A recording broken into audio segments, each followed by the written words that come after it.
അറബിക്കടലിലെ നെഫിഡറ്റി ഈല ലഹരി നൃത്തമോ? സർക്കാർ സംവിധാനങ്ങളെ മറയാക്കി കൊച്ചിയിലെ ലഹരി മാഫിയയുടെ അഴിഞ്ഞാട്ടം. കൊച്ചി, കേരളത്തിന്റെ വിനോദസഞ്ചാര ഭൂപടത്തിലെ അഭിമാനമായ നെഫിഡറ്റി ക്രൂയിസ് കപ്പലും നഗരത്തിലെ പഞ്ചനക്ഷത്ര ഹോട്ടലുകളും കേന്ദ്രീകരിച്ച് വനലഹരിവേട്ട. സർക്കാർ സംവിധാനങ്ങളെപ്പോലും ലഹരിക്കടത്തിന് മറയാക്കുന്ന മാഫിയയുടെ ഞെട്ടിക്കുന്ന വിവരങ്ങളാണ് പുറത്തുവരുന്നത്. കടവന്ത്രയിലെ റാഡിസൺ ബ്ലൂ ഹോട്ടലിൽ പോലീസ് നടത്തിയ മിന്നൽ പരിശോധനയിൽ ഡോക്ടറും അഭിഭാഷകനും ഉൾപ്പെടെ 8 പേര് പിടിയിലായതോടെ ഉന്നത വിദ്യാഭ്യാസമുള്ളവരിലേക്കും പ്രൊഫഷണലുകളിലേക്കും ലഹരിശൃംഖല പടരുന്നതിന്റെ ഭീകരാവസ്ഥ വ്യക്തമായി. നെഫിഡിറ്റിയിലെ DJ, പിന്നാലെ ഹോട്ടലിലെ ലഹരി വിരുന്ന്. Kerala shipping and inland navigation കോർപ്പറേഷന്റെ ഉടമസ്ഥതയിലുള്ള നെഫിഡിറ്റി കപ്പലിലായിരുന്നു ആഘോഷങ്ങളുടെ തുടക്കം. സർക്കാർ നിയന്ത്രണത്തിലുള്ള കപ്പലായതിനാൽ കർശനമായ പരിശോധനകൾ ഉണ്ടാകില്ലെന്ന പഴുത് ലഹരിസംഘം സമർത്ഥമായി ഉപയോഗിച്ചു. 5 മണിക്കൂർ നീണ്ട കടലിലെ നൃത്തത്തിനും DJ ആഘോഷത്തിനും ശേഷം സംഘം നേരെ എത്തിയത് നഗരത്തിലെ പഞ്ചനക്ഷത്ര ഹോട്ടലിലേക്കായിരുന്നു. ആഘോഷത്തിന്റെ തുടർച്ച എന്ന നിലയിൽ ലഹരി കൈമാറ്റവും ഉപയോഗവും ലക്ഷ്യമിട്ടായിരുന്നു ഈ നീക്കം. പിടിയിലായവർ എല്ലാം തന്നെ ഉന്നത പ്രൊഫഷണലുകള്. തിരുവനന്തപുരം ശംഖുമുഖം സ്വദേശിയും ഈവന്റ് മാനേജ്മെന്റ് ഉടമയുമായ ഷാജി ഫെർണാണ്ടോ ആണ് ഈ സംഘത്തിന്റെ പ്രധാന കണ്ണി.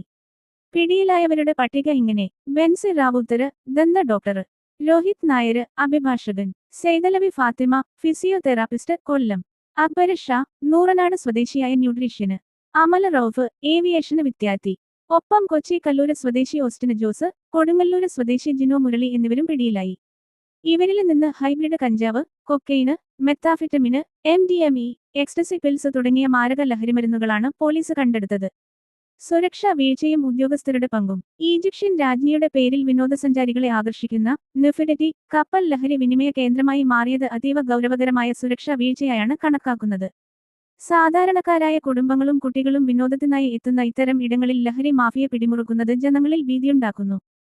സർക്കാർ സംവിധാനത്തിനുള്ളിൽ ഇത്തരം DJ പാർട്ടികൾക്ക് അനുമതി നൽകിയതിൽ ഉദ്യോഗസ്ഥർക്ക് വീഴ്ച പറ്റിയിട്ടുണ്ടോ എന്ന് ഗൗരവമായി അന്വേഷിക്കേണ്ടതുണ്ട്. പോലീസ് തന്ത്രപരമായ നീക്കത്തിലൂടെ ലഹരി കൈമാറ്റം കഴിഞ്ഞ് സുരക്ഷിതമായ ഒളിത്താവളത്തിലേക്ക് മാറാനായിരുന്നു സംഘത്തിന്റെ പദ്ധതിയെങ്കിലും കടവന്ത്ര SHO ആര്. ബിജുവിന്റെയും ഡാൻസാഫ് DANSAF സംഘത്തിന്റെയും കൃത്യമായ ഇടപെടൽ ലഹരി സംഘത്തിന്റെ കണക്കുകൂട്ടലുകൾ തെറ്റിച്ചു.